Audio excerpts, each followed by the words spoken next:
Sometimes life offers second chances when we least expect them. Sometimes a single moment of kindness can change everything we thought we knew about ourselves. Luke Carver had spent 15 years alone in the Montana mountains. He came to town that evening for supplies, not expecting to find a bride abandoned on the church steps. Emma Galloway stood there in her wedding dress while the whole town watched her shame. Her groom had run off with her money. Luke stepped forward without thinking. "I don't remember women being this beautiful," he said quietly. Those words changed both their lives. Right there at sunset, this mountain man offered something no one expected: his name, his protection, and his heart. What happened next shocked the entire town. But could two broken people really build something lasting together? Before we jump back in, tell us where you're tuning in from. And if this story touches you, make sure you're subscribed, because tomorrow I've saved something extra special for you. The wind carried the scent of pine and approaching snow down from the high country as Luke Carver guided his pack mule through the narrow streets of Cedar Falls. 15 years had passed since he'd last walked among buildings that stood close enough for neighbors to hear each other's conversations through thin walls. 15 years since he'd needed to mind his manners or lower his voice for the sake of propriety. The Montana Territory had a way of changing a man.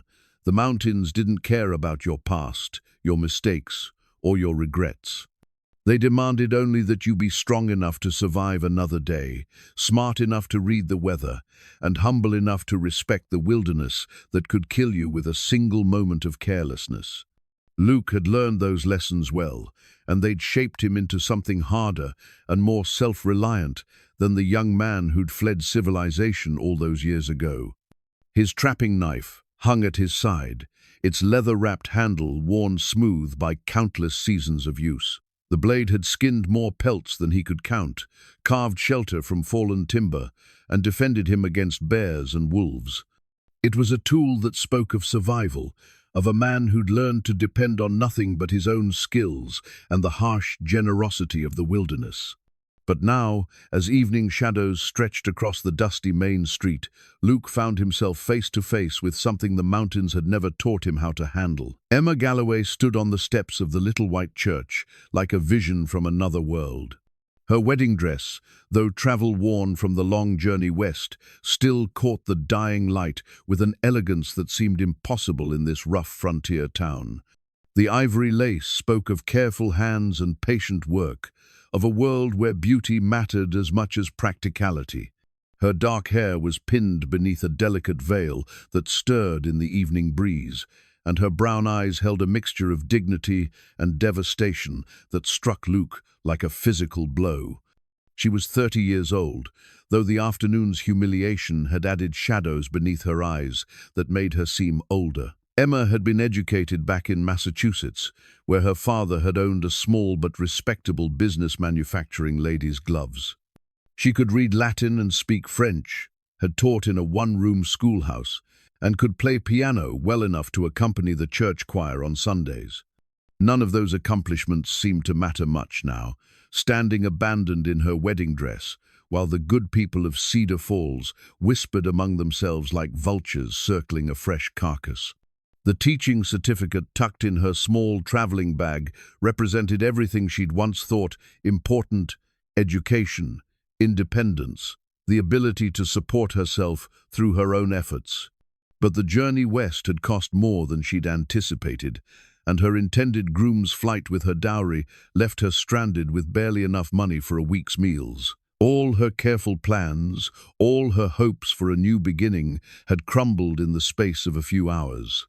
Luke had ridden down from his mountain cabin that morning, with nothing more in mind than trading pelts for winter supplies. Cedar Falls served as his connection to the wider world, a place he visited 3 or 4 times a year when necessity demanded it. The town knew him as a reliable source of high-quality furs and fresh meat, a man who kept his word and paid his debts, but also someone who clearly preferred the company of mountains to people. The townspeople respected Luke's skills and his honesty, but they'd never quite known what to make of him. He was polite enough when conducting business, but he had a way of listening more than talking that made folks uncomfortable. His grey eyes seemed to see too much, and his weathered hands spoke of a life lived far from the civilizing influences of church socials and town meetings. Martha Henderson, the banker's wife, had whispered to anyone who'd listen that Luke Carver was probably running from something. A man didn't spend 15 years alone in the high country unless he had good reason to avoid human company. But whatever secrets he might be harboring, he'd never caused trouble for the town, and his money was always good. Young Tom Mitchell, fresh out of seminary school, had been reluctant to perform the wedding ceremony when Emma's intended groom had failed to appear. The situation was irregular, possibly scandalous, and certainly not the sort of respectable proceeding he'd been trained to handle. But the alternative, leaving a decent woman stranded and defenseless, seemed even less Christian. So he'd stood there in his black coat, prayer book in hand, waiting for someone to decide what ought to be done. The crowd that had gathered seemed more interested in the drama than in finding a solution. Mrs. Henderson whispered to Mrs. Cooper about the impropriety of the whole situation. Old Pete Jameson muttered that no good would come of mail-order marriages, and that this was exactly the sort of thing that happened when women got too bold for their own good. Even the children sensed the tension, clustering around their mother's skirts and staring at the pretty lady in the fancy dress who looked like she might cry. Emma had felt their stares like physical weights pressing down on her shoulders. The shame burned in her cheeks as she realized that her carefully constructed new life was dissolving before it had even begun. She'd spent her last respectable option on the journey west, had burned her bridges back home, and now found herself utterly dependent on the charity of strangers in a town that seemed more inclined to judge than to help. That's when Luke had stepped forward, his boots heavy on the wooden steps, his presence somehow steadying in a world that had suddenly turned unreliable. He moved with the quiet confidence of a man accustomed to making his own decisions without consulting committees or considering public opinion. His voice, when he spoke, carried the rough edges of long solitude, but also a gentleness that surprised everyone present. "I don't remember women being this beautiful," he'd said, and the words had fallen into the evening silence like stones dropped into still water. They weren't flowery or practiced. Luke had never been a man for pretty speeches, but they carried a sincerity that cut through all the whispered judgments and uncomfortable shuffling. Emma had looked up at him then, really looked, and seen something in his weathered face that gave her hope. Here was a man who understood what it meant to be alone, who recognized the desperate courage it had taken for her to travel halfway across the country in search of a new beginning. His grey eyes held no judgment, no calculation of what she might cost him or how her presence might complicate his carefully ordered life. "Ma'am," Luke had continued, removing his worn hat and running his fingers through hair that had grown too long during his months in the mountains. "I know this isn't what you planned, and I'm not much for fancy words or proper courtship, but if you're willing, I'd be honored to offer you my name and whatever protection I can provide." The proposal had been delivered with the same straightforward honesty he might use when discussing the weather or the price of pelts. No grand gestures, no promises of romance or eternal devotion, just a practical solution offered by a man who seemed to understand that sometimes life required quick decisions and the courage to act on them. Young Tom had blinked in amazement, his prayer book nearly slipping from his hands. This wasn't how weddings were supposed to happen, with no banns posted, no proper courtship, no family consultation. But the alternative, watching a respectable woman face destitution and social ruin, seemed far worse than bending a few rules. Emma had felt the weight of every eye in the crowd as she considered Luke's offer. Here was a man she'd never spoken to, never seen before this moment, offering to bind his life to hers for no reason except basic human decency. The practical part of her mind catalogued the risks. He could be anyone, could have any sort of past or intentions. But something in his steady gaze and the careful respect in his voice told her that whatever dangers might lie ahead, they would be honest ones. "Yes," she'd whispered, her voice barely audible above the evening wind. "Yes, I will." The ceremony that followed had been brief and awkward, with the townspeople serving as reluctant witnesses to a union that no one quite understood. Luke's responses had been clear and firm, while Emma's voice had trembled only slightly as she repeated vows to a man whose full name she'd learned only moments before speaking it aloud. As the preacher pronounced them husband and wife, Luke had offered Emma his arm, with the same careful courtesy he might show to any lady, and together they'd faced the uncertain future that stretched ahead of them like an uncharted trail leading into the wilderness. Now, standing in the fading light with his new wife beside him, Luke found himself wondering what exactly he'd gotten himself into. Marriage had never been part of his plans, and certainly not marriage to an educated Eastern woman who probably expected things from life that a mountain man could never provide. But looking at Emma's quiet dignity in the face of public humiliation, he felt certain he'd made the right choice, even if he had no idea how to make it work. The crowd began to disperse as the novelty wore off, leaving Luke and Emma to face the practical questions that their impulsive decision had created. Where would they live? How would they manage the awkwardness of a marriage between strangers? And most pressingly, how would they get through their first night as husband and wife without either of them dying of embarrassment? Luke cleared his throat and offered Emma his most respectful nod.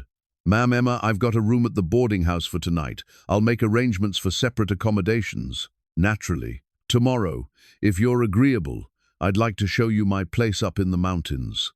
It's not much by civilized standards, but it's honest shelter, and there's good water and timber for whatever improvements might be needed." Emma looked up at this unexpected husband of hers, taking in the weather-beaten face and the careful way he held himself, as if he were afraid his very presence might somehow offend her sensibilities. "Mr. Carver," she said quietly, "I think we both understand that this arrangement isn't what either of us planned. But I want you to know that I'm grateful for your kindness, and I'll do my best to be a proper wife to you, whatever that might mean under these circumstances." Luke felt something ease in his chest at her words. Whatever else might happen between them, it seemed they could at least be honest with each other. That was more than many marriages started with, and it would have to be enough.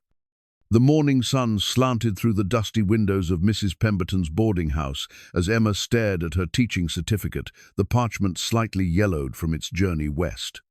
The formal script declaring her qualifications seemed to mock her current circumstances. What use was the ability to parse Latin verbs when she was married to a stranger and facing a life in the wilderness? Luke had kept his word about separate accommodations, securing the boarding house's only available room for Emma, while he made do with a bedroll in the stable. She'd barely slept, listening to the unfamiliar sounds of the frontier town and wondering what dawn would bring. Through her small window, she could see him now, methodically checking his pack mule's harness, with the careful attention of a man who understood that survival often depended on such details. The wedding ceremony the previous evening felt like something that had happened to someone else. Young Reverend Mitchell had stumbled through the abbreviated service with obvious discomfort, his voice gaining strength only when he reached the familiar ritual of pronouncing them man and wife. Luke's responses had been clear and unwavering, while Emma had found herself speaking vows to a man whose calloused hands told stories she couldn't read. Mrs. Pemberton, a widow who'd run the boarding house for 15 years, had provided a breakfast of biscuits and coffee with the brisk efficiency of someone who'd seen enough frontier drama to remain unimpressed. "Your husband seems a decent sort," she'd offered while Emma picked at her food. "Keeps to himself, pays his bills, never caused trouble. That's more than some can say." The townspeople who'd witnessed their hasty marriage had wasted no time spreading the story. Emma could hear the whispered conversations from her window, speculation about Luke's motives, judgment about her desperation, and predictions about how long such an unlikely union might last. Martha Henderson's voice carried clearly across the morning air as she discussed the scandal with anyone willing to listen. "A proper woman doesn't marry a stranger. Mrs. Henderson declared to her neighbor. "Mark my words, no good will come of this arrangement.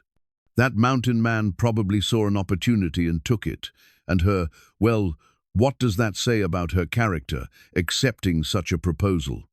Emma folded her teaching certificate and tucked it carefully into her traveling bag, alongside the few possessions that represented her entire life. Her mother's silver locket, a collection of favorite books, the blue wool dress she'd been saving for special occasions, such meager holdings for a woman of 30 who'd once imagined a different sort of future. Luke appeared at her door precisely at 8 o'clock, hat in hand and pack mule loaded for the journey. He'd cleaned up as much as frontier facilities allowed, but there was no disguising the fact that he belonged to the wilderness rather than civilization. His weathered coat spoke of long seasons in the mountains, and his boots showed the wear of countless miles on rough terrain. "Good morning, Mrs. Carver," he said, the unfamiliar name hanging awkwardly between them. "If you're ready, we can start up to my place. It's a fair ride, but the mule's sure-footed, and the weather looks to hold." Mrs. Carver. Emma tested the sound of it in her mind and found it strange but not unpleasant. She'd spent so many years as Miss Galloway, the schoolteacher, that taking a husband's name felt like stepping into an entirely new identity. Perhaps that wasn't such a bad thing, given how thoroughly her old life had collapsed. "I'm ready, Mr. Carver," she replied, shouldering her bag and following him down the narrow stairs. The boarding house's other guests, a traveling merchant and an elderly prospector, watched their departure with unconcealed curiosity.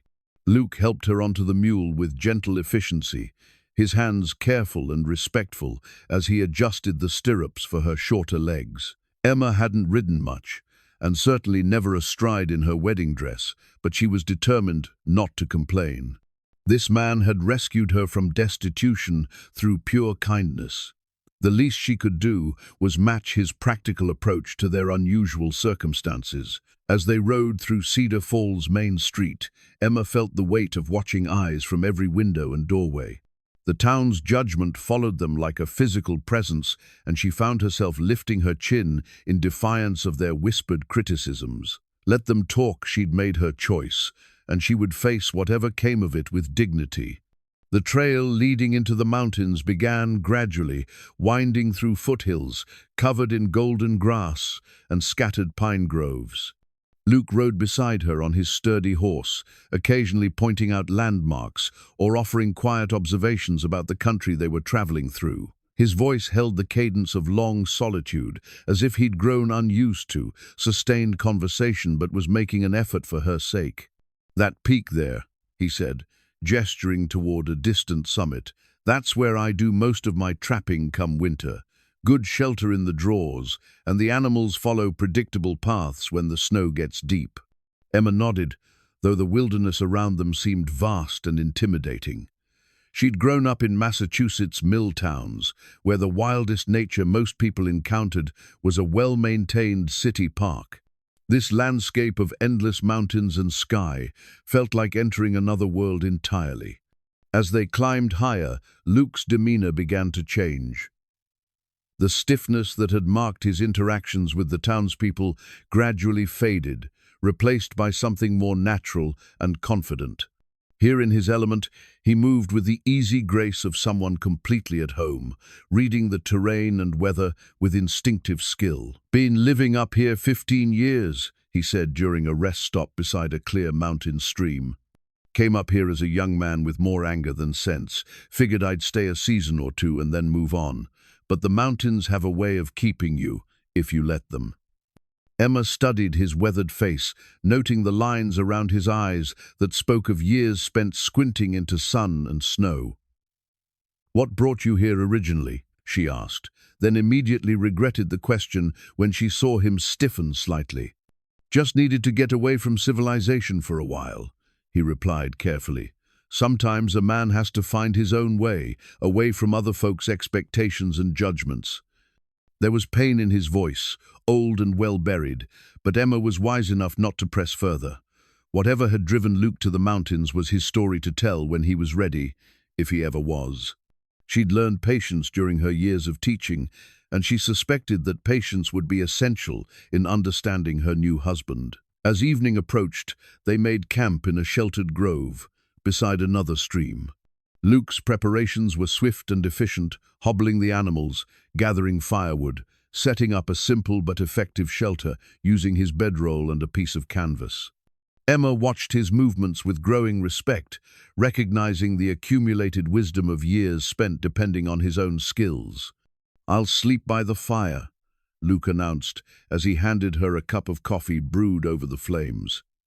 "You can have the shelter. It's not fancy, but it'll keep the dew off." Emma accepted the coffee gratefully, surprised by how good it tasted after the long day of travel. "Mr. Carver," she began, then stopped, unsure how to voice what she was thinking. "Just Luke, if you don't mind," he said quietly. "We're married now, even if it's not conventional circumstances. Seems like we ought to use Christian names." "Luke," she said, testing the sound of it, "I want you to know that I understand this situation is awkward for both of us. I don't expect I know this isn't a normal marriage, and I don't want you to feel obligated to—" "Emma," Luke interrupted gently, "you don't need to worry about that. I may not be much for fancy manners, but I know how to treat a lady with respect. We'll take this one day at a time, see how we suit each other. No pressure, no expectations, beyond basic kindness." That night, as Emma lay in the makeshift shelter listening to the unfamiliar sounds of the wilderness, she reflected on the strange turn her life had taken. 24 hours ago, she'd been Emma Galloway, abandoned bride and object of small-town pity. Now, she was Emma Carver, wife to a mountain man, and bound for a life she couldn't have imagined. The next morning brought news that would shatter their fragile peace. A rider from town found them just as they were breaking camp, his horse lathered with sweat from hard travel. "Luke Carver?" the man called. "You need to know that fellow who was supposed to marry this lady. He's been asking questions about you in the saloons. Says he's coming back with friends to settle accounts. Thought you should be warned." Luke's face went granite hard as he absorbed this information. The peaceful beginning of their mountain journey had just become something far more dangerous. The news of her former groom's threats hung between them like storm clouds as Luke led Emma higher into the mountains. The messenger had ridden back to town, but his warning echoed in the sudden tension of Luke's shoulders and the way his eyes now scanned the trail ahead with heightened vigilance. "What kind of man was he?" Luke asked, as they navigated a particularly steep section of the mountain path. "This fellow who was supposed to marry you?" Emma gripped the mule's reins more tightly, remembering Roland Hutchins with a mixture of embarrassment and growing anger. "His name was Roland Hutchins. He corresponded with me for 6 months, painted himself as a successful businessman looking to establish a ranch in Montana Territory. His letters were well-written, respectful, promising a comfortable life for the right woman." Luke's grunt suggested he'd heard similar stories before. "What kind of business?"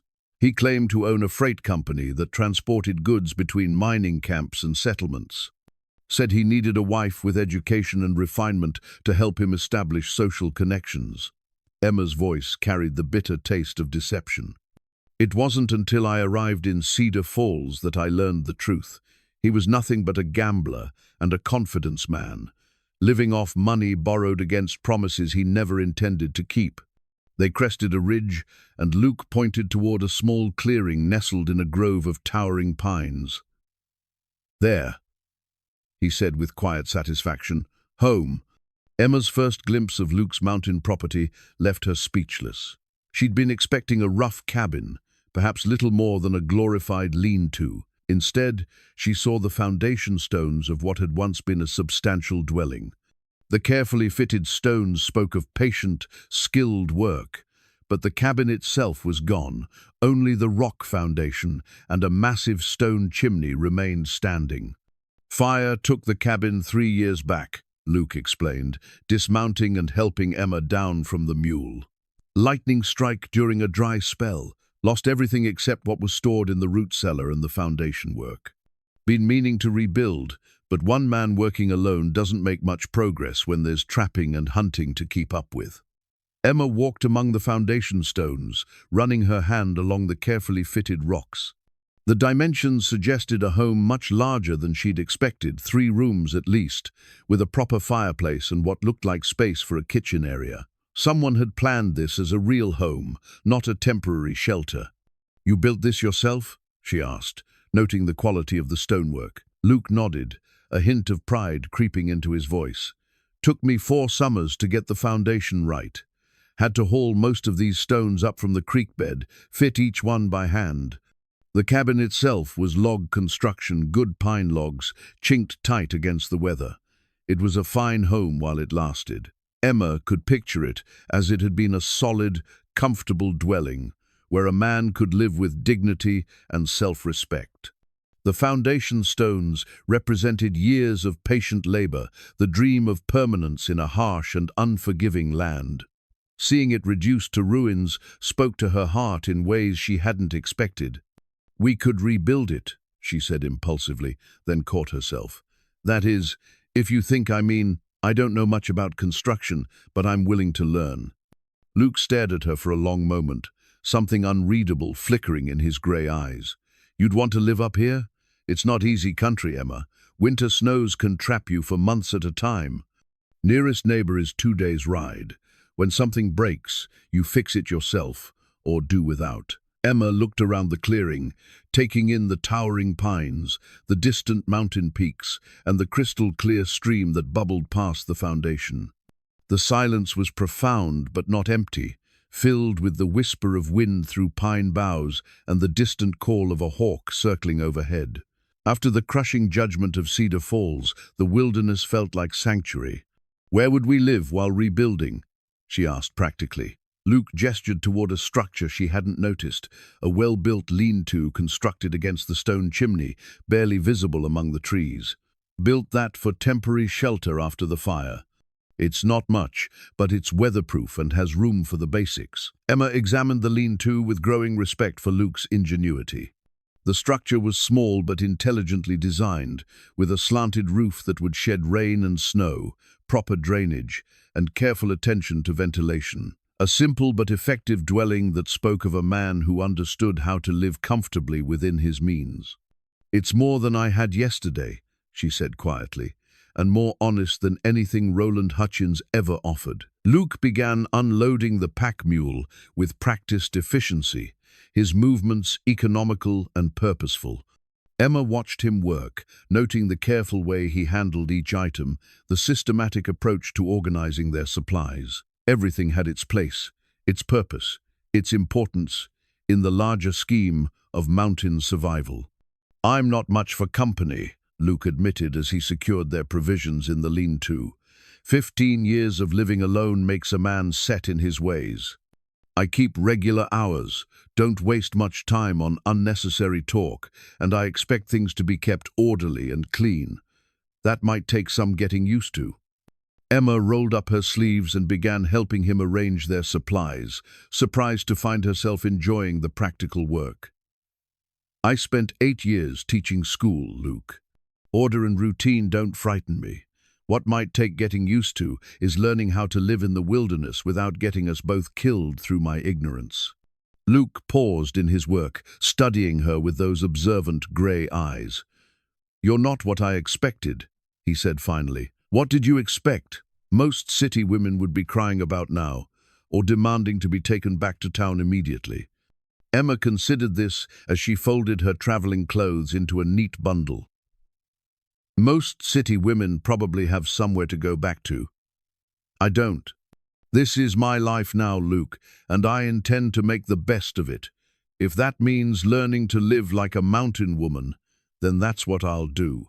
As if to test her resolve, a sudden commotion in the nearby brush announced the arrival of a black bear investigating their campsite. Emma froze, her heart hammering against her ribs, but Luke moved with calm authority.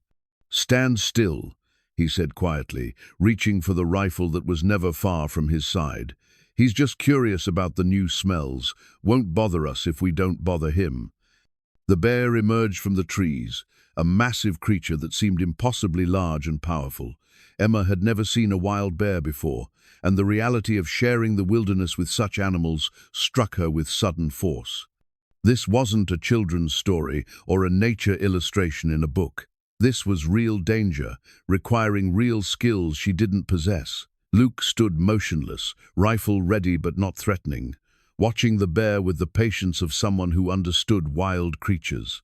After several tense minutes, the bear decided they weren't worth investigating further and ambled away into the forest. "First lesson in mountain living," Luke said as he lowered the rifle. "Respect the wildlife, but don't fear it. Fear makes you do stupid things that get you killed." Emma realized her hands were shaking. "How do you live with that kind of danger every day?" "Same way you lived with the danger of city streets back east," Luke replied matter-of-factly. "You learn the rules, you pay attention, and you don't take unnecessary risks. Most wild animals want nothing to do with humans. It's the ones that don't follow that rule you have to watch out for." As evening fell over their mountain clearing, Emma helped Luke prepare their first meal together as husband and wife. The work was simple but satisfying, gathering firewood, preparing coffee, sharing provisions that tasted better somehow in the crisp mountain air. "Tomorrow," Luke said as they sat by the fire, "I'll start teaching you what you need to know to survive up here. How to read the weather, how to move safely in bear country, how to find your way if you get lost. It's a lot to learn, but you seem like a quick study." Emma looked up at the canopy of stars visible through the pine branches, more brilliant than she'd ever seen in the gaslit streets of Massachusetts. "I won't disappoint you, Luke, I promise." But even as she spoke the words, she wondered what other challenges awaited them in this beautiful, dangerous country, and whether a mountain man and a city school teacher could really build a life together on foundations of necessity and mutual respect. Emma's recipe book lay open on the rough wooden table Luke had built from pine logs, its pages filled with careful handwriting that seemed almost foreign in the wilderness setting. The ingredients called for in her mother's apple cake recipe: refined white flour, granulated sugar, fresh butter, vanilla extract, might as well have been precious metals for all their availability in the Montana mountains. "Making do with what you have is the first rule of mountain cooking," Luke observed, watching Emma study her recipes with growing frustration. "Sugar comes from maple trees if you know how to tap them. Flour can be stretched with ground acorns or pine nuts. Butter's a luxury, but rendered bear fat works just as well for most purposes." Emma looked up from her book, a mixture of determination and uncertainty in her brown eyes. "My mother would faint if she knew I was considering cooking with bear fat." "Your mother never had to make a winter's supplies last until spring thaw," Luke replied with gentle humor. "Mountain cooking is about nourishment and preservation, not pretty presentation." It had been 3 weeks since their arrival at the mountain clearing, and Emma was beginning to understand the vast difference between surviving in the wilderness and merely existing there. Every task required skills she'd never needed in civilized society, from banking the fire properly at night to identifying which wild plants were safe to eat. Luke had proven to be a patient teacher, though his methods were decidedly practical. Rather than lengthy explanations, he preferred to demonstrate once and then expect her to remember. Emma found herself adapting to this approach, her mind sharpening in ways that years of formal education had never demanded. "Show me how to tap a maple tree," she said, closing the recipe book with decisive finality. "If I'm going to live in the mountains, I might as well learn to cook like a mountain woman." Luke's smile was the first truly relaxed expression she'd seen from him. "Now you're talking sense. Come on, there's a good stand of sugar maples down by the creek." As they walked through the forest, Luke pointed out details. Emma was learning to notice the way certain birds called warnings about approaching weather, the tracks that showed which animals used specific trails, the plants that could serve as food or medicine in times of need. Her world was expanding beyond the narrow confines of her former life, opening into something vast and interconnected. "Tell me about your family back east," Luke said as they examined a promising maple tree. What brought you to the point of answering a stranger's advertisement for a wife? Emma ran her fingers along the bark of the maple, considering how much of her story to share. Luke had been honest about his desire for privacy regarding his past, but she found herself wanting to trust him with the truth about hers. My father owned a small glove-making business in Lowell, she began carefully. We weren't wealthy, but we were comfortable. I taught school and lived at home, helping to care for my younger sister. Everything seemed stable and predictable. Luke began making careful cuts in the maple bark, his movements precise and economical.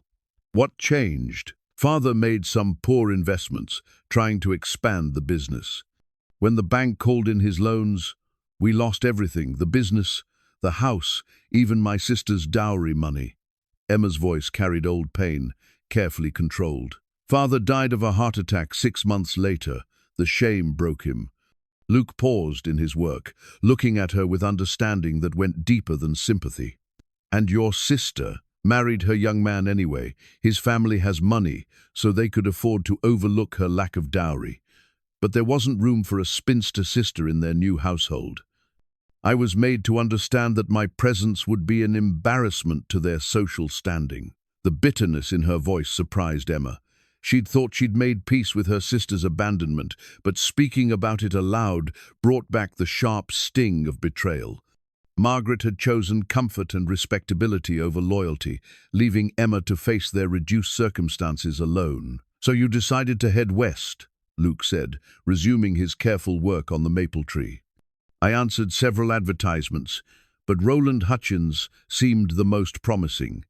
His letters spoke of building something permanent, creating a proper home and family. I thought I was choosing security and respectability. Emma laughed, but there was no humor in the sound.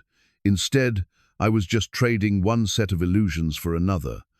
Luke inserted a wooden spout into the cut he'd made in the maple bark, then positioned a bucket beneath to catch the slowly dripping sap. Sometimes, what looks like the worst thing that could happen turns out to be exactly what you needed. Emma studied his weathered profile, noting the careful way he avoided her eyes. Is that what happened to you?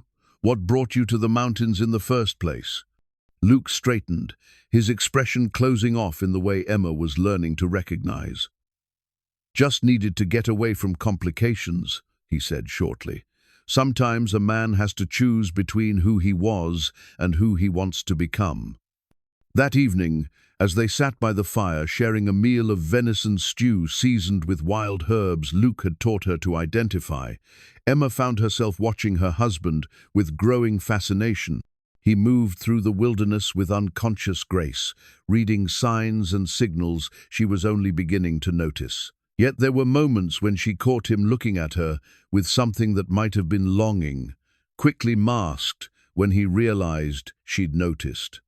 Luke, she said carefully, I need to ask you something, and I want you to give me an honest answer. He looked up from his bowl, wariness flickering in his grey eyes. All right. Do you regret marrying me? I know it was an impulse, a kindness you offered without thinking it through. But now that we're here, living together, building something together, do you wish you could take it back? Luke set down his spoon and studied her face in the firelight. When he spoke, his voice carried the weight of careful consideration. I've lived alone for 15 years, Emma. Made my own decisions, answered to nobody. Depended on nothing but my own skills and judgment. It's been a simple life, if not always an easy one. Emma felt her heart sink, preparing for the gentle rejection she'd feared since their wedding day. But these past 3 weeks, Luke continued, watching you adapt to mountain life, seeing you tackle problems most city women would run from, it's changed something in me. Made me remember what it feels like to have someone to protect, someone to share the work and the worry with. He paused, poking at the fire with a stick, sending sparks dancing up into the dark sky. I don't regret marrying you, Emma, but I need to know, do you regret saying yes? Because if you do, if this life is too hard or too lonely, I'll escort you back to civilization, find some way to make sure you're provided for. Emma considered her answer carefully, thinking about everything she'd learned and lost and gained in the past month. The woman who'd stepped off the stage in Cedar Falls felt like a stranger, now naive, dependent, shaped by other people's expectations rather than her own choices. "I don't regret it," she said finally. "I'm not the same person who answered Roland Hutchins' advertisement. That woman was looking for someone to take care of her, to provide security and respectability. But the woman I'm becoming up here, she wants to be a partner, not just a burden. She wants to build something real and lasting with a man who sees her as an equal." Luke's smile was slow and genuine, transforming his weathered face in ways that made Emma's breath catch. "Then I guess we're both getting more than we bargained for." As they cleaned up after their meal, working together with the easy efficiency they'd developed over their weeks together, Emma felt something shift between them. The careful politeness of strangers was giving way to something warmer, more substantial. They were becoming real partners, bound not just by legal ceremony, but by shared work and mutual respect. The mountain night settled around them, vast and star-filled, holding their small circle of firelight like a promise of home. The letters were hidden beneath a loose floorboard in what had once been the cabin's main room, wrapped in oiled leather to protect them from moisture and time. Emma discovered them by accident while searching for a flat stone to use as a grinding surface for acorn flour. The board shifted under her weight, revealing a small cache that Luke had obviously forgotten about in the 3 years since the fire. Her first instinct was to replace the board and pretend she'd never seen anything. Privacy was sacred in their growing relationship, and Luke had made it clear that his past was territory he wasn't ready to share. But as she knelt there in the ruins of his former home, Emma caught sight of elegant handwriting on expensive paper correspondence that spoke of a world far removed from the mountain wilderness. The topmost letter was addressed to Lucas Carver, Esquire, in flowing script that belonged to someone with considerable education. Despite her better judgment, Emma found herself reading the first few lines. "My dearest Lucas, your father's law practice continues to flourish in your absence, though he grows more concerned each year about your refusal to return to Boston. The partnership he offered remains open, and your trust fund continues to accumulate interest, as you specified in your last letter." Emma quickly replaced the letters and the floorboard, her mind reeling with implications. Lucas Carver wasn't just a mountain man seeking solitude. He was someone with education, family connections, and financial resources he'd chosen to abandon. The weathered trapper who'd rescued her from humiliation was also a man who'd walked away from privileges most people could only dream of possessing. That evening, as they worked together preparing their evening meal, Emma found herself studying Luke with new eyes. Now that she knew what to look for, she could see traces of his educated background in the careful way he spoke, the occasional formal phrase that slipped into his conversation, the ease with which he'd discussed her own education and teaching experience. "You're quiet tonight," Luke observed, glancing up from the rabbit he was skinning with practiced efficiency. "Something troubling you?" Emma hesitated, torn between honesty and discretion. Their relationship had been built on mutual respect for privacy, but the discovery of his letters raised questions that affected both their futures. If Luke had family and resources back east, what did that mean for their life together in the mountains? "I've been thinking about winter preparations," she said, finally, choosing a safer topic. "You mentioned we'll need to preserve enough meat to last several months. How do we know we'll have enough?" Luke nodded approvingly at her practical concern. "Experience, mostly. A good hunter learns to calculate based on weather patterns, animal behavior, available storage space. It's not an exact science, but 15 years of mountain winters teaches you to err on the side of caution." As he spoke, Emma noticed again the precise way he articulated his thoughts, the vocabulary that suggested extensive reading and formal education. How had a man with legal training and family wealth ended up choosing a life of deliberate hardship in the Montana wilderness? Their conversation was interrupted by the sound of approaching horses, multiple riders moving carefully up the mountain trail. Luke immediately went still, his hand moving instinctively to the rifle that was always within reach. "Stay behind me," he said quietly, rising to his feet with fluid grace. "Could be anyone, but strangers don't usually travel this trail without good reason." 3 men emerged from the tree line as the sun was setting, their horses tired from the long climb. Emma recognized the leader immediately, Tom Bradley, Cedar Falls' unofficial mayor and owner of the largest general store. The other 2 were strangers, dressed in the rough clothes of men accustomed to hard work and harder living. "Luke Carver," Bradley called out, raising his hand in greeting but keeping his distance. "Hope you don't mind the intrusion, but we've got a situation in town that could use your particular skills." Luke's posture remained wary, though he nodded politely. "Evening, Tom. What kind of situation?" "Pack of wolves has been hitting the ranches south of town," Bradley explained. "Lost 6 head of cattle last week, and they're getting bolder. Came right up to the Morrison place in broad daylight. We've tried tracking them ourselves, but they're too smart for us amateurs." Emma watched Luke's expression carefully, noting the way his eyes assessed the other men and their mounts, the automatic evaluation of potential threats that had become second nature during his years of solitude. "Wolves don't usually hunt cattle unless they're desperate," Luke said thoughtfully. "Something's driven them out of their normal territory. Could be lack of natural prey, could be human encroachment on their hunting grounds.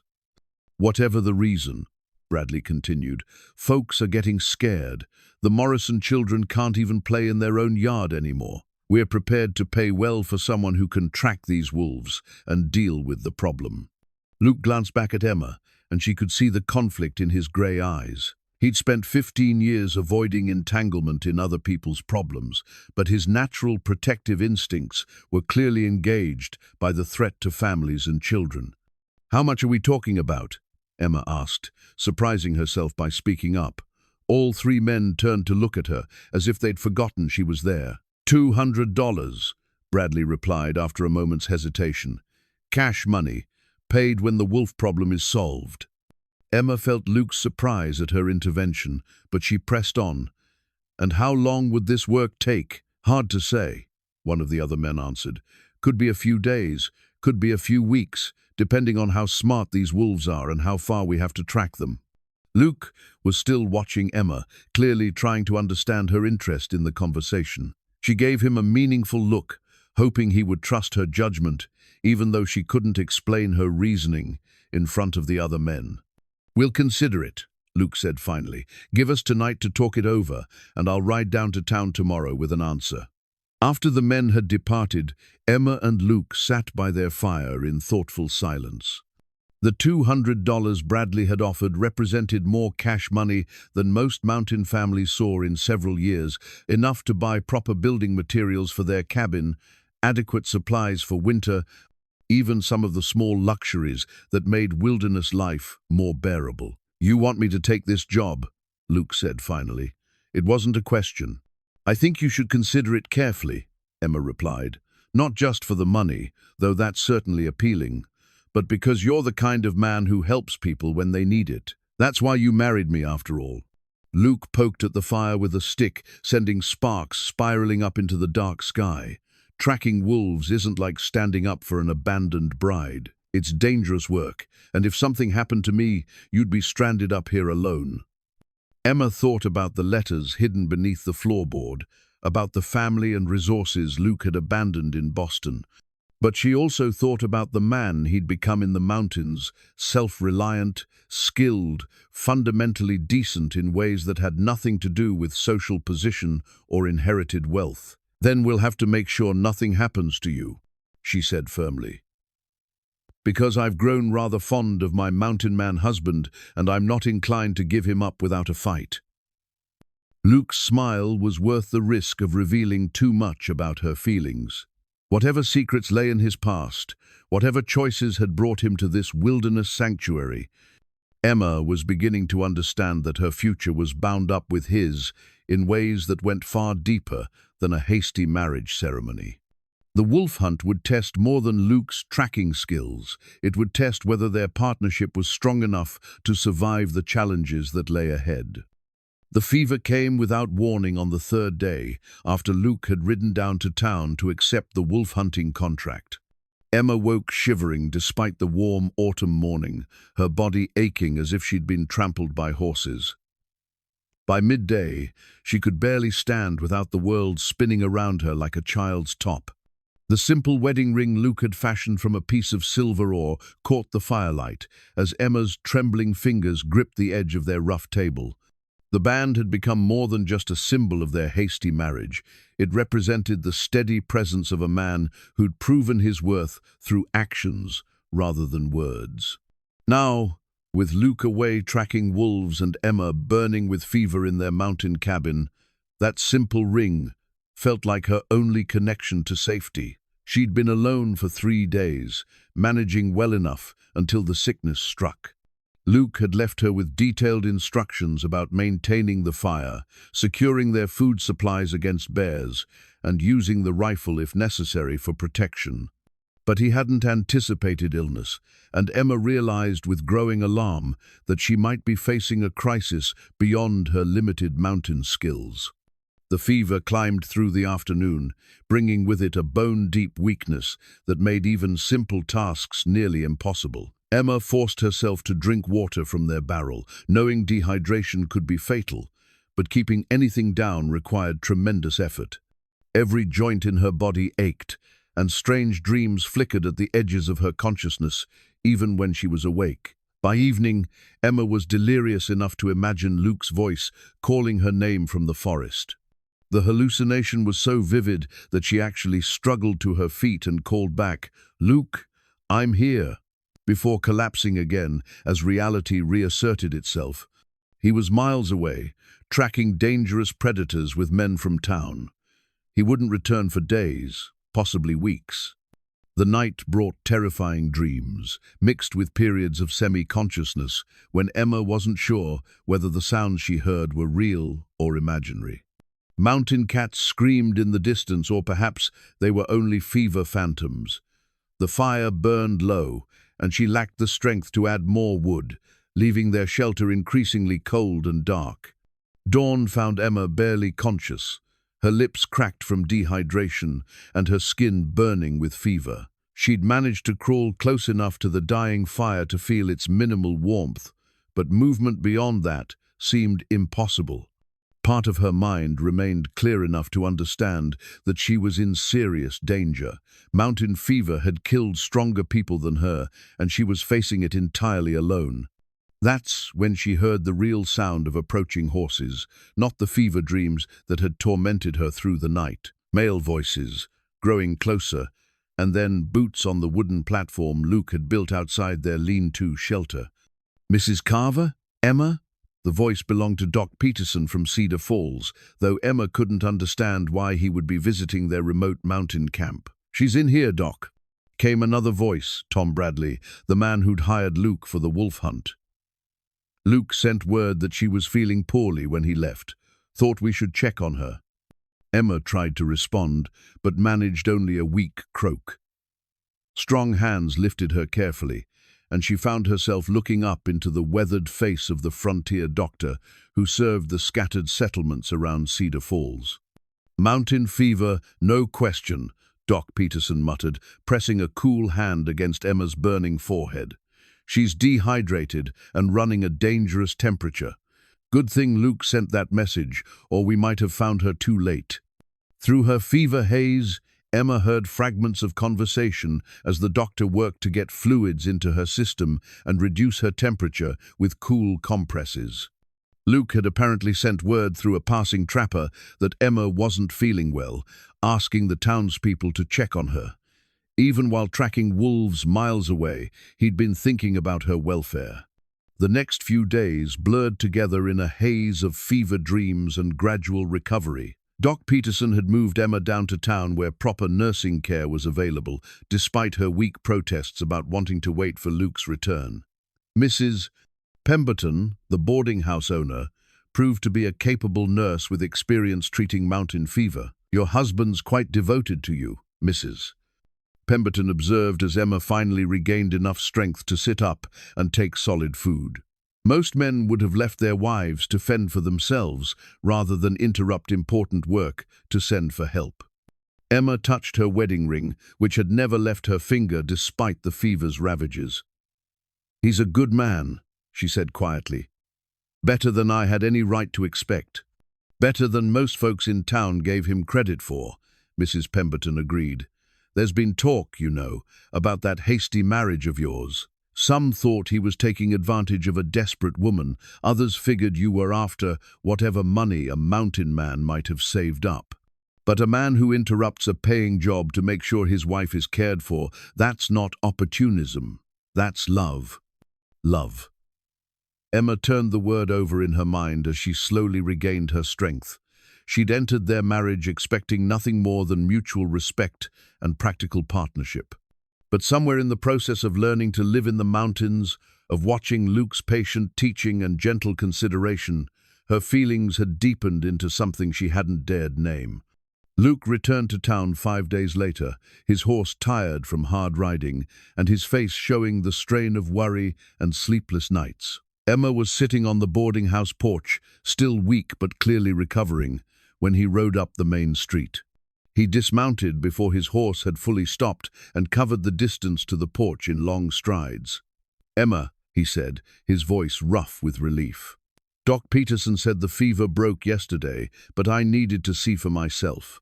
Emma rose carefully to her feet, still unsteady but determined to meet him properly. "You came back," she said, though she'd never doubted he would. "Of course I came back."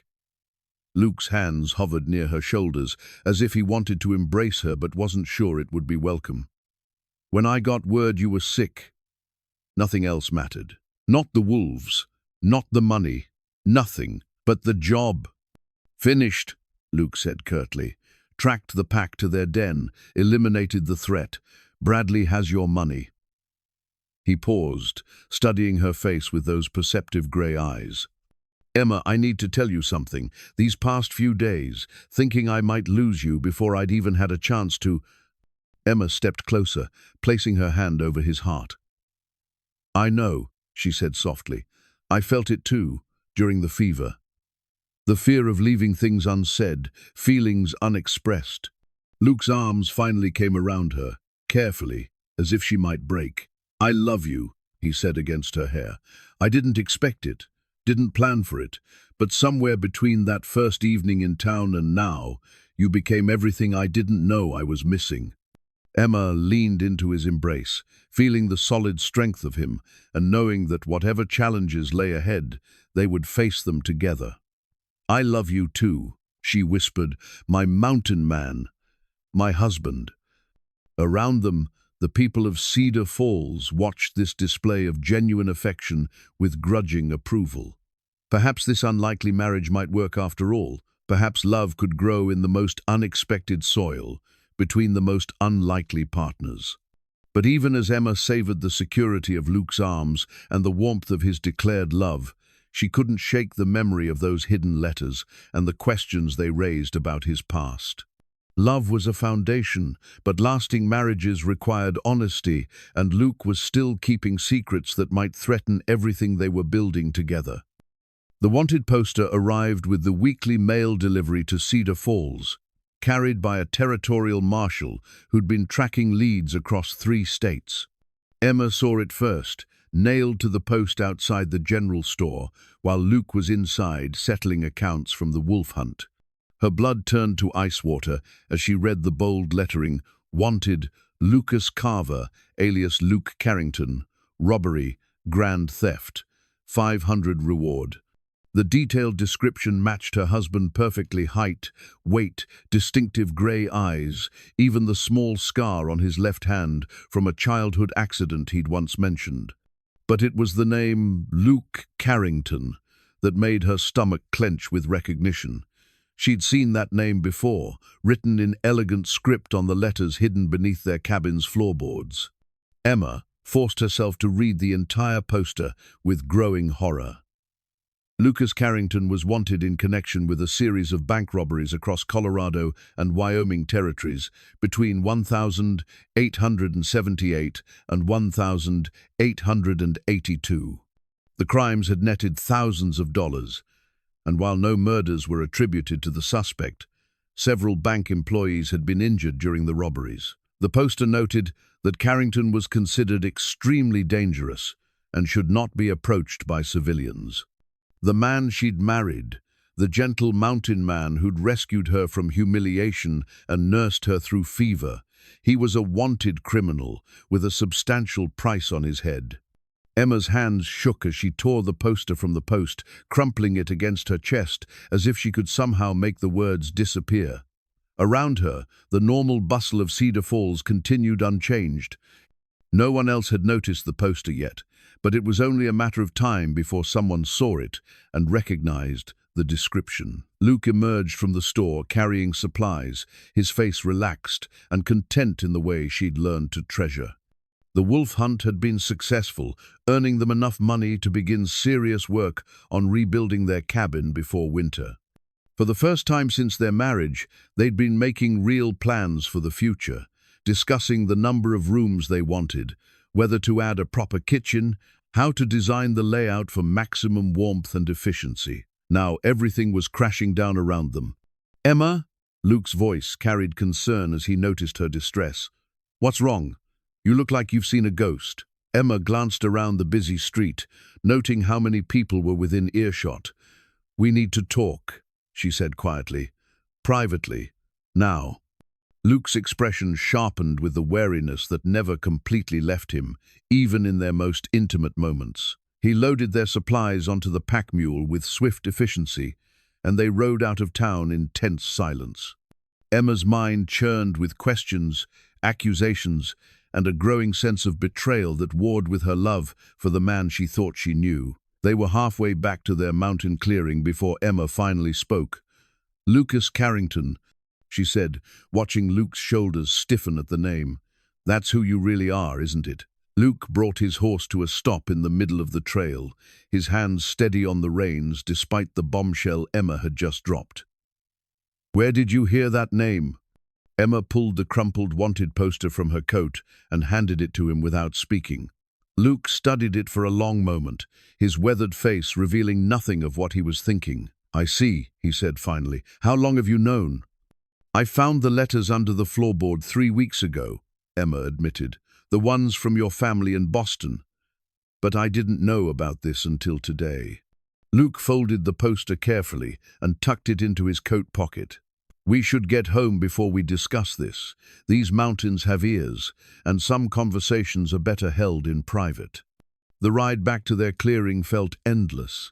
Emma's emotions swung between anger at his deception and fear for what this revelation meant for their future.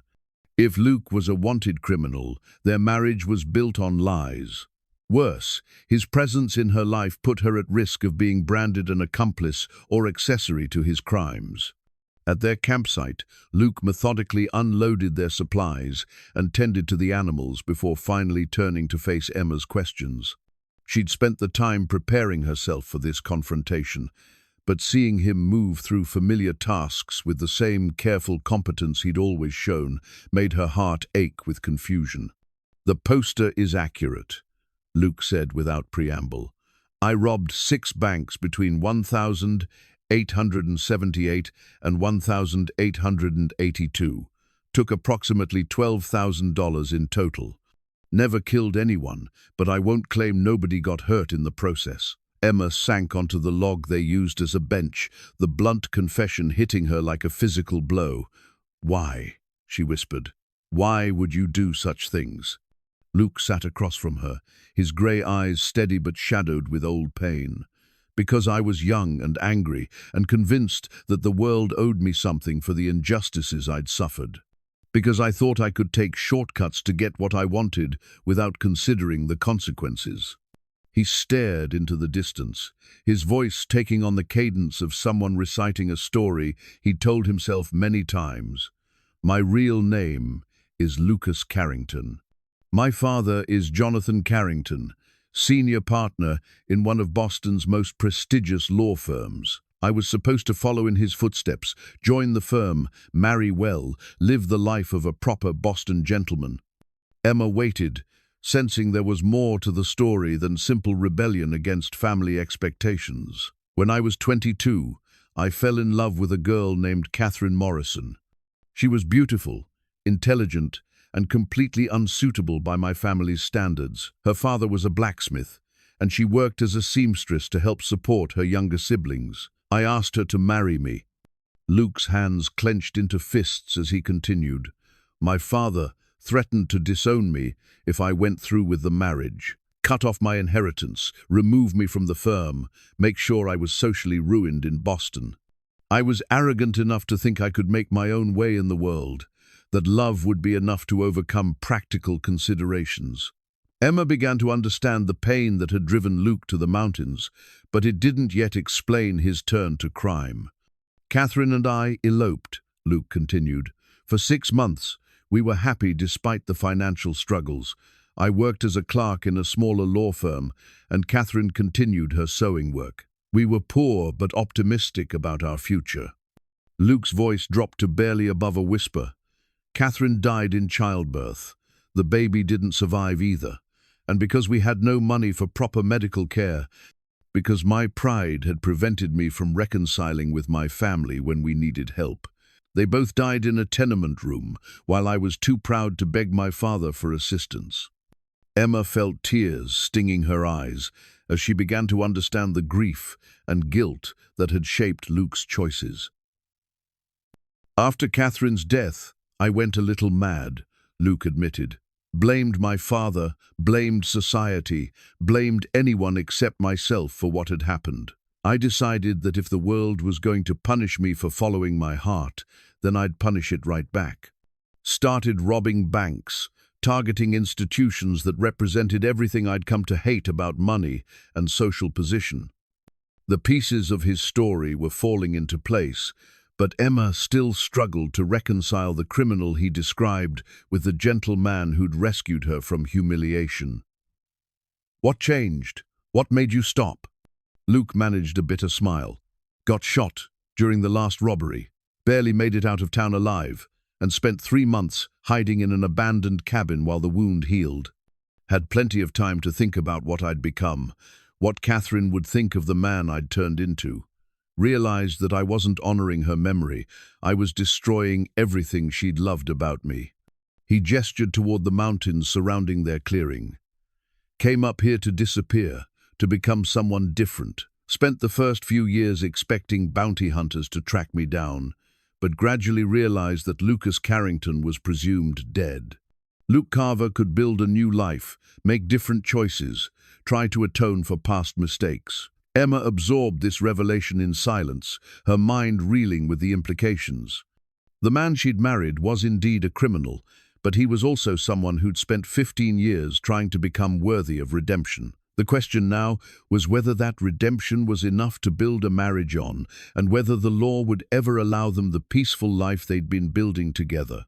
I need to know, Emma said carefully.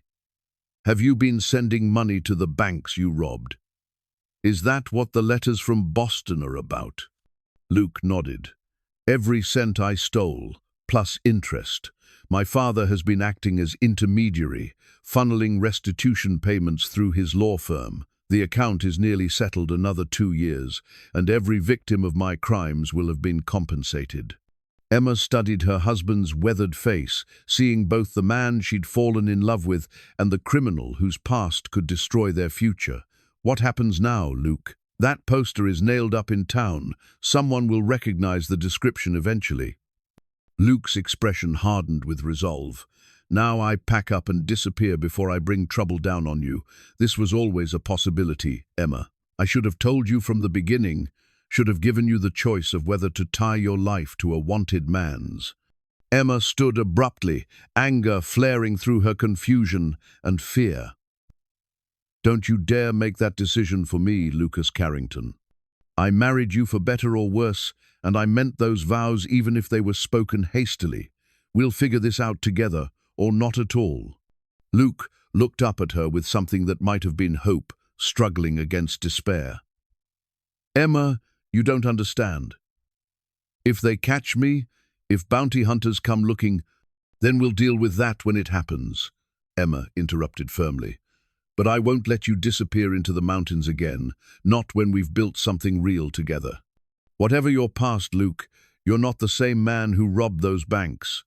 And I'm not the helpless woman who needed rescuing in Cedar Falls. We're partners now, and partners don't abandon each other when things get difficult."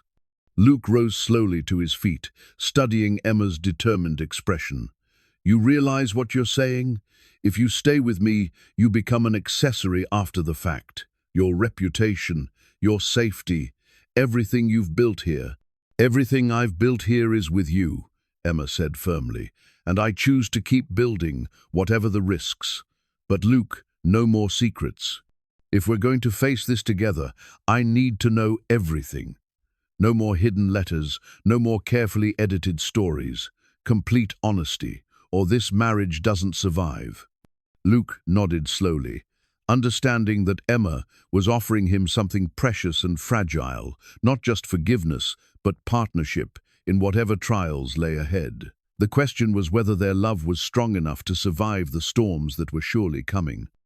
The warning came at dawn from an unexpected source, old Pete Jameson, the town drunk who sobered up just long enough to ride hard into the mountains with news that could save their lives. Emma heard his horse stumbling up the rocky trail before she saw the man himself, swaying in the saddle and calling Luke's name with desperate urgency. "Luke! Luke Carver!" Pete's voice cracked with exhaustion and fear. "They're coming for you, boy.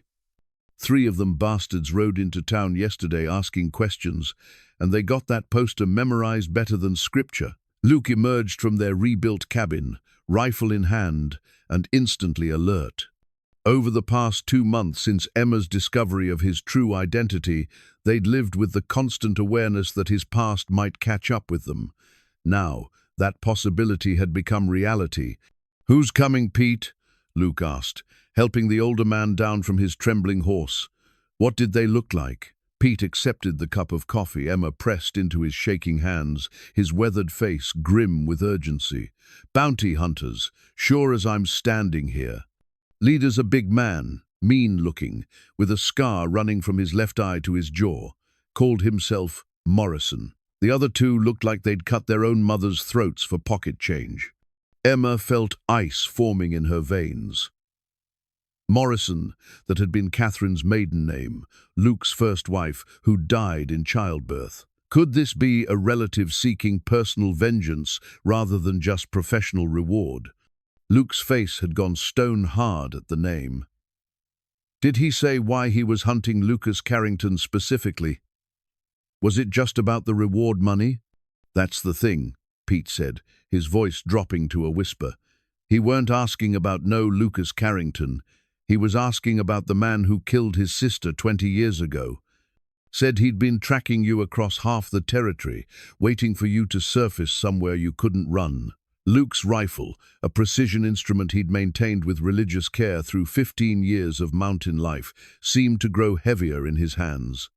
This wasn't just about old bank robberies anymore. This was about family honor and personal vengeance, the kind of motivation that wouldn't be satisfied by legal justice or financial restitution. "Catherine Morrison," Luke said quietly, the name carrying the weight of old grief. "She had a brother named James. He was 16 when she died, blamed me for taking her away from their family. Said I'd killed her as sure as if I'd put a gun to her head." Emma felt the pieces clicking into place with horrible clarity. "He's been hunting you all these years, not for the money but for revenge? 20 years is a long time to carry that kind of hate," Luke replied, his grey eyes scanning the tree line automatically for signs of approaching danger. "But some wounds never heal, especially when you lose the only family you have left." Pete finished his coffee and struggled back to his feet. "They was asking about trails up to your place, about how many people lived up here, about whether you had family with you. Tom Bradley didn't tell them nothing, but there's others in town who might talk for the right price." Emma's hand instinctively moved to the small of her back, where Luke had taught her to carry a concealed pistol. The weapon felt alien against her spine, but she'd become proficient with it during their months of preparation for exactly this kind of threat. "How much head start do we have?" Luke asked, already moving toward their supply cache. Left town just after midnight, Pete replied. But they was planning to wait for better light before heading up the mountain. Figure you got maybe 4 hours, maybe 6 if they're cautious about the trail. Luke and Emma moved with the synchronized efficiency of partners who'd rehearsed this scenario many times. Their go-bag contained essential supplies for survival in the wilderness: ammunition, dried food, basic medical supplies, and enough gold coins to start over in Canada or Mexico if necessary. But Emma found herself reluctant to abandon the life they'd built together in this mountain clearing. "We could run," she said as Luke checked his rifle's action for the 100th time. "Take the horses, head north toward the Canadian border, start over somewhere else." Luke paused in his preparations, studying her face with those perceptive grey eyes. "Is that what you want, Emma? Another new beginning, another set of identities, always looking over our shoulders?" Emma thought about the cabin they'd spent months rebuilding, the garden she'd planted with seeds saved from their first harvest, the life they'd crafted from nothing but mutual respect and growing love. Running meant abandoning all of that, becoming fugitives in truth rather than just in legal status. "No," she said firmly. "I'm tired of running from other people's mistakes, Luke. Your mistakes, Roland Hutchins' mistakes, my sister's social climbing. I've spent my whole adult life dealing with the consequences of choices other people made. This time, I want to make my own choice." Luke set down his rifle and took her hands in his weathered ones. "Emma, James Morrison isn't coming here for justice or money. He's coming for blood. If we stay and fight, one of us might not survive. Are you prepared for that possibility?" Emma looked around their mountain sanctuary, taking in the solid cabin walls that represented months of shared labor, the stone foundation that spoke of permanence and commitment, the life they'd built from nothing but hope and determination. "I'm prepared to fight for what's ours," she said steadily. "This is our home, Luke, our life. If James Morrison wants to take that away from us, he'll have to do it over my dead body." Luke's smile was fierce and proud. "In that case, Mrs. Carver, we'd better make sure we're ready to give these bounty hunters a proper mountain welcome." The next few hours passed in intense preparation. Luke positioned defensive obstacles around their clearing fallen logs that would force attackers to dismount and approach on foot, carefully placed stones that could serve as cover during a firefight, escape routes that would allow them to reach the dense forest if their position became untenable. Emma loaded weapons with methodical precision, her hands steady despite the adrenaline coursing through her system.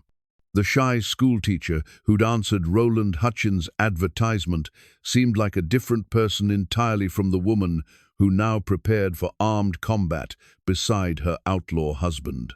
"Remember," Luke said as he showed her the sightlines and defensive positions he'd prepared, "James Morrison is motivated by grief and hatred that's been festering for 20 years.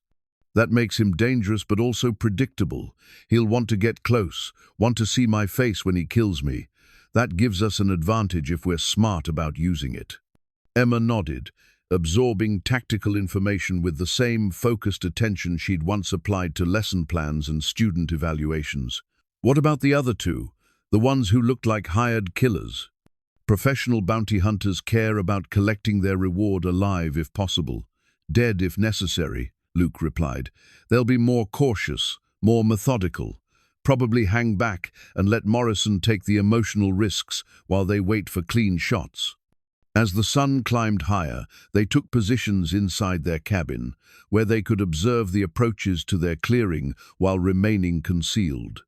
Luke's rifle commanded the main trail, while Emma covered the back approach with her shotgun, a weapon Luke had chosen specifically for its effectiveness at close range and its psychological impact on attackers. "Emma," Luke said during a quiet moment as they waited for their enemies to arrive, "I need you to know something. Whatever happens today, these past months with you have been the happiest of my life. You gave me something I thought I'd lost forever when Catherine died, the belief that I could be worthy of someone's love." Emma reached across the space between them to squeeze his free hand. "You are worthy, Luke, Not because of what you've done to atone for your past, but because of who you choose to be every day. James Morrison is wrong about you. You didn't kill his sister. Poverty and lack of medical care killed her, along with the social systems that made proper treatment impossible for working-class families. Luke's expression softened with gratitude, but before he could reply, the sound of approaching horses announced that their time for conversation had ended. 3 riders emerged from the tree line, moving with the careful precision of men who expected trouble and were prepared to dish out more than they received. The leader matched Pete's description perfectly, a big man with a livid scar marking his face and eyes that burned with 2 decades of accumulated hatred. James Morrison had grown from the grieving 16-year-old boy Luke, remembered into something harder and more dangerous, shaped by years of nursing his desire for revenge. "Lucas Carrington," Morrison's voice carried clearly across the clearing. "I know you're in there. 20 years I've been looking for you, 20 years of following cold trails and dead ends. But now I've found you, and it's time to settle accounts for what you did to my sister." Luke rose slowly, showing himself in the cabin doorway, but keeping the rifle ready. "Hello, James. You've grown up since I last saw you." Morrison's scarred face twisted with rage. "Don't you dare speak to me like we're old friends. You killed Catherine as sure as if you'd put a bullet in her heart. Took her away from her family, got her pregnant, and let her die in poverty while you were too proud to ask for help." Emma watched the confrontation unfold, her finger resting lightly on her shotgun's trigger. The other 2 bounty hunters had spread out to flank their position, but they seemed content to let Morrison take the lead in this personal confrontation. "You're right," Luke said, his voice carrying across the clearing with quiet conviction. "I was too proud, too young, too stupid to put Catherine's welfare ahead of my own wounded feelings. She died because of choices I made, and I've spent every day since then trying to become worthy of her memory." Morrison's response was a wordless roar of rage as he spurred his horse forward, drawing his gun as he charged toward the cabin where Luke and Emma had made their stand. The first shot shattered the morning silence as James Morrison's horse thundered across the clearing, his revolver blazing wildly as grief and rage overcame tactical sense. Luke's return fire was precise and measured, not aimed to kill, but to disable, the bullet catching Morrison in the shoulder and spinning him from his saddle. Emma's shotgun roared from the cabin's side window, the blast aimed at the second bounty hunter who'd been circling toward their rear approach. The weapon Luke had chosen for her proved its worth. The spread of shot didn't require perfect accuracy, and the thunderous report sent the man's horse rearing in panic. 2 down, 1 to go. Luke called out, already reloading with the smooth efficiency of someone who'd learned combat skills the hard way. "Stay down, Emma. The third one's smart enough to wait for a clear shot." Emma crouched below the window frame, her heart hammering against her ribs as she fumbled fresh shells into her shotgun's chamber. The shy schoolteacher who'd once fainted at the sight of blood during a student's playground accident had been replaced by someone harder, more capable, a woman who could function under fire because her husband's life depended on it. Morrison was cursing from behind the overturned log where he'd taken cover, his wounded shoulder making his gun hand unsteady, but his voice still carrying 20 years of accumulated hatred. "You think you can hide behind that woman's skirts forever, Carrington? Come out and face me like a man." "I'm not hiding from anything, James," Luke replied, his voice steady despite the adrenaline coursing through his system. "But I'm not going to make it easy for you to collect that bounty either. Your sister wouldn't have wanted this. Catherine believed in forgiveness, in second chances." Morrison's response was another wild shot that splintered wood near Luke's position. "Don't you dare speak her name. You lost the right to mention Catherine when you let her die in that filthy tenement." Emma risked a quick glance through her window and spotted the third bounty hunter, a lean, professional-looking man who'd positioned himself in the tree line with a rifle, waiting patiently for either Luke or Emma to expose themselves. Unlike Morrison, this one wasn't driven by personal vengeance. He was simply doing a job, and that made him more dangerous in some ways. "Luke," Emma called softly, "the one with the rifle, he's got a clear shot at the main door if you try to move." Luke nodded grimly, understanding their tactical situation. They were effectively pinned down in their own cabin, with two wounded but still dangerous opponents and a third who was content to wait for them to make a mistake. That's when Emma remembered something Luke had shown her during their defensive preparations, a trapdoor he'd built into the cabin floor that connected to a root cellar, which in turn had a concealed exit that emerged in the dense brush behind their position. "The root cellar," Emma whispered. "I can circle around, get behind the rifleman." Luke's expression was sharp with concern. "Emma, no. Too risky. If something goes wrong." "If we stay pinned down here, we're dead anyway," Emma interrupted, checking her shotgun's load one more time. "That man with the rifle isn't going to get impatient like Morrison did. He'll wait us out until we run out of ammunition or water or patience." Luke studied her determined face and saw not the helpless bride he'd rescued months ago, but a woman who'd proven herself capable of extraordinary courage when circumstances demanded it. "Stay low, move fast, and don't take any chances you don't have to. If you get in trouble, just run. I'll find a way to come after you." Emma squeezed his hand briefly, then dropped through the trapdoor into the cool darkness of the root cellar. The tunnel Luke had dug as an emergency exit was narrow and rough, barely wide enough for her shoulders, but it led away from the cabin toward the concealed exit he'd carefully camouflaged among the mountain brush.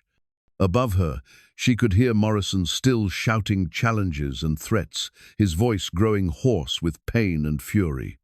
The second bounty hunter had apparently remounted his frightened horse and was now positioning himself to support his professional partner's patient siege. Emma emerged from the tunnel into dense undergrowth, her heart pounding as she oriented herself and began working her way around toward the rifleman's position. Every step had to be silent, every movement calculated to avoid detection. The skills Luke had taught her for moving through wilderness without disturbing the wildlife now served her in deadly earnest. Through the trees, she could see the professional bounty hunter in his concealed position, rifle trained on their cabin door with steady patience. He was good at his job, positioned with clear sight lines, protected by cover, close enough to the other attackers to coordinate, but far enough away to avoid being caught in crossfire. Emma worked her way closer, using every trick Luke had taught her about moving silently through forest terrain. Her shotgun was heavy in her hands, and sweat made her grip slippery despite the cool mountain air. She'd never shot at a human being before, wasn't sure she could pull the trigger when the moment came. But then she thought about Luke waiting in the cabin, about the life they'd built together, about the future that would be stolen. The bounty hunter spun toward Emma's voice, his rifle swinging in her direction with practiced speed. But Emma was ready. Her shotgun boomed before he could complete his turn, the blast catching him in the leg and sending him tumbling behind his makeshift cover with a cry of pain and surprise. "Emma!" Luke's voice carried relief and concern as the sound of her shot echoed across the clearing. "You all right?" "I'm fine," Emma called back, already moving to a new position as Luke had taught her. "Never stay in one place after firing. Assume your enemies now know where you are and plan accordingly." The wounded rifleman was cursing creatively from behind his fallen log, but Emma could see he was still dangerous. The shotgun blast had disabled his leg, not his shooting arm, and he was already working to get his rifle back into position. That's when the sound of approaching horses announced the arrival of unexpected reinforcements.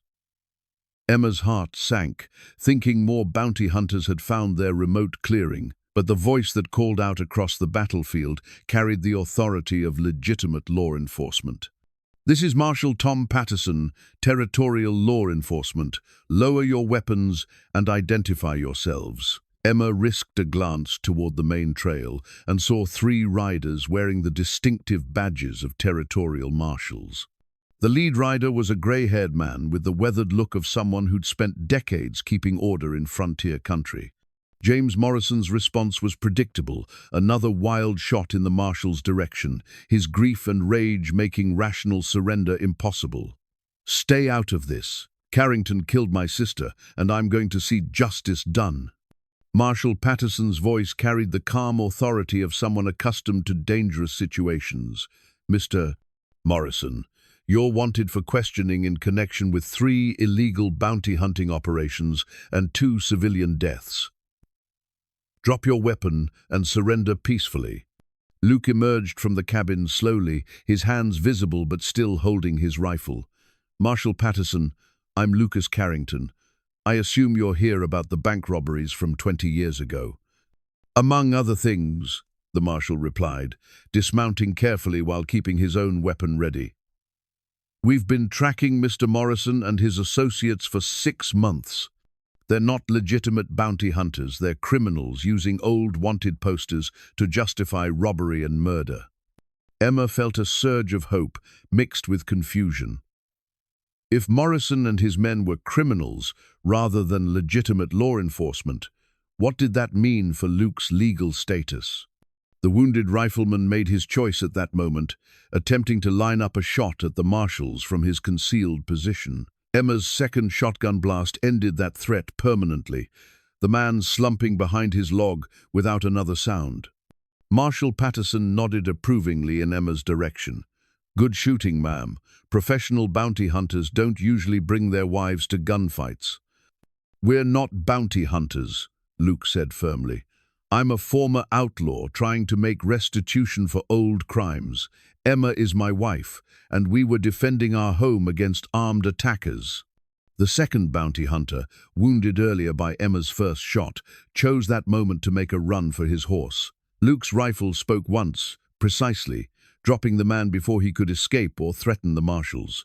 "That leaves just Morrison," Patterson observed, studying the clearing with professional assessment. "James, you're surrounded and outgunned. Your associates are dead or disabled. Surrender now, and you'll live to stand trial." Morrison's response was a wordless howl of rage and frustration. 20 years of nursing his hatred for Luke had culminated in this moment, and he wasn't going to let legal technicalities rob him of his revenge.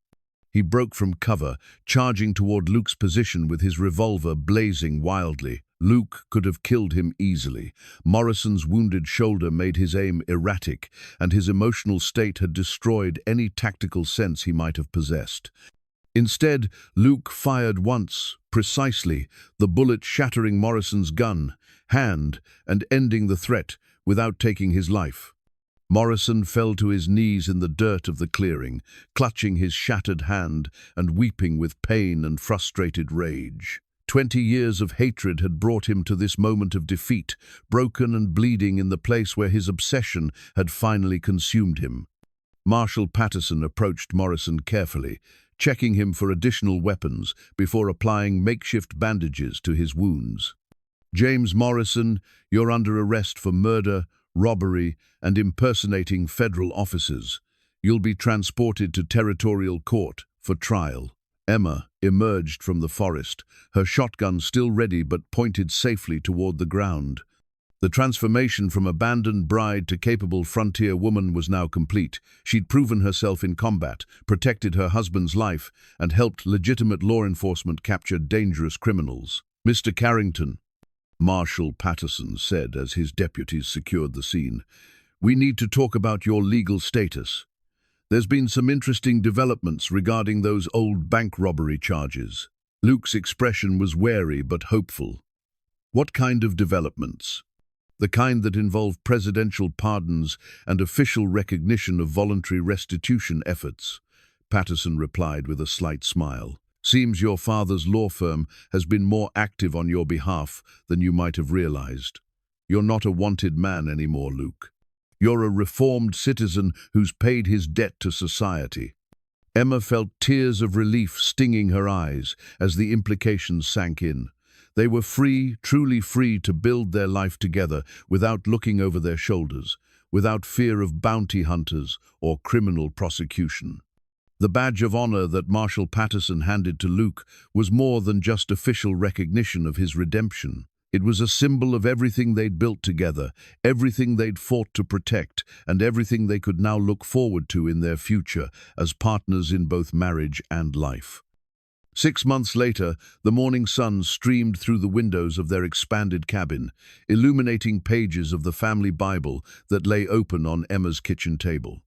The book had been her grandmother's, shipped west along with other precious belongings after news of Emma's marriage had reached her scattered relatives back east. Now it served as the foundation of their new life together, its margins filled with carefully recorded births, marriages, and the milestones that marked the passage of time in their mountain sanctuary. Emma's hand rested gently on the slight curve of her belly as she read the morning passage, a habit she'd developed since discovering her pregnancy 3 weeks earlier. The child growing within her would be born into a world of security and love that neither she nor Luke had dared hope for during those desperate early days of their marriage. Luke entered the kitchen from his morning chores, moving with the easy confidence of a man who'd found his place in the world. The deputy sheriff's badge he now wore represented more than legal redemption. It symbolized his transformation from someone running from his past to someone actively building a better future for his community. "Morning, Mrs. Carver," he said, bending to kiss her forehead with the gentle affection that had replaced their initial careful politeness. "How are you feeling today?" "Better," Emma replied, closing the Bible and rising to prepare their breakfast. "The morning sickness seems to be easing, and I think I might actually be hungry for the first time in weeks." Luke's smile was warm with contentment as he watched her move around their kitchen with practiced efficiency. The shy schoolteacher who'd answered Roland Hutchins' advertisement had evolved into something remarkable, a woman equally comfortable, teaching wilderness skills to local children and hosting the social gatherings that had become a regular feature of their mountain community. Their cabin had grown beyond the simple shelter they'd originally planned. The main room now featured a proper fireplace with Luke's expert stonework, comfortable furniture built from local timber, and windows that framed the spectacular mountain views like living paintings. A separate bedroom provided privacy and comfort, while Emma's small study held her expanding collection of books and the correspondence that connected them to the wider world. "Marshal Patterson sent word yesterday," Luke said as they shared their morning meal. "The territorial governor wants to expand the deputy sheriff program to cover more of the remote settlements. He's offered me a permanent position with authority over the entire mountain district." Emma looked up from her coffee, studying her husband's weathered face. "What did you tell him?" "That I'd discuss it with my wife before making any decisions," Luke replied with a slight smile. "This affects both of us, Emma. If I accept the position, it means more travel, more time away from home, more responsibility for keeping peace in places where the nearest law might be days away." Emma considered the implications carefully. Luke's work as a deputy had already proven invaluable to their scattered mountain community, mediating disputes between ranchers, tracking criminals who thought the wilderness would hide their activities, and serving as the voice of legitimate authority in places where might too often made right. "You enjoy the work," she observed, "and you're good at it. The people trust you, respect your judgment, look to you for leadership." Luke nodded slowly. "It's strange, finding purpose in upholding laws I once broke, but there's satisfaction in using skills I learned as an outlaw to protect innocent people from the kind of criminals I used to be." Emma reached across the table to take his weathered hand in hers. "Then we'll make it work. This community needs you, Luke, and our child will grow up proud to have a father who stands for justice and protection of the innocent." Their conversation was interrupted by the sound of approaching horses, not the desperate urgency that had marked the arrival of bounty hunters, but the leisurely pace of friends coming to visit. Through their window, Emma could see Tom Bradley and his wife Sarah, along with Doc Peterson and several other families from Cedar Falls. "What's all this about?" Emma asked, but Luke's knowing smile suggested he was expecting their visitors. The group gathered in their main room, filling the space with warmth and laughter as children played among the adults and conversation flowed easily between old friends. It was Sarah Bradley who finally called for attention. rising to address Luke and Emma with obvious pleasure. "We came up here today to share some news," Sarah announced. "The Territorial Church Council has approved our request to establish a proper congregation in Cedar Falls. We'll have a real church building within the year, and we need someone to serve as the community's moral and spiritual advisor." She paused, looking directly at Emma. "We'd like you to consider serving as our teacher and church organist, Emma. Your education and experience make you the natural choice, and frankly, we can't think of anyone better suited to help shape the minds and hearts of our children." Emma felt a surge of unexpected emotion at this recognition of her worth, beyond her role as Luke's wife. These people were offering her the chance to use her education and training in service of something larger than herself, the kind of meaningful work she'd always dreamed of doing. "The position comes with a proper salary," Tom Bradley added. "Enough to make the weekly trip down from your mountain worthwhile, with accommodation in town when weather makes the journey impossible." Luke squeezed Emma's hand encouragingly. "It's your decision, Emma." Emma looked around the room at the faces of people who'd initially judged her hasty marriage with skepticism, but had come to accept and value both her and Luke as integral parts of their community. The abandoned bride who'd stood on those church steps months ago had found not just a husband, but a home and a purpose that fulfilled her in ways she'd never imagined possible. "I accept," she said simply, and the room erupted in pleased congratulations. As the afternoon wore on, and their visitors eventually departed, Emma and Luke stood together on their cabin porch, watching the sunset paint the mountain peaks in shades of gold and rose. The same colors that had blessed their first meeting now seemed to promise continued happiness for their growing family. "Do you ever regret it?" Emma asked quietly, "giving up your solitary mountain life for marriage and community responsibilities?" Luke pulled her closer against his side, his voice warm with contentment. "I told you once that I didn't remember women being this beautiful, but I was wrong, Emma. It wasn't just about beauty, it was about finding someone who could see the man I was trying to become, instead of just the man I used to be." Emma leaned into his embrace, feeling their child move gently within her, and knowing that their story was just beginning.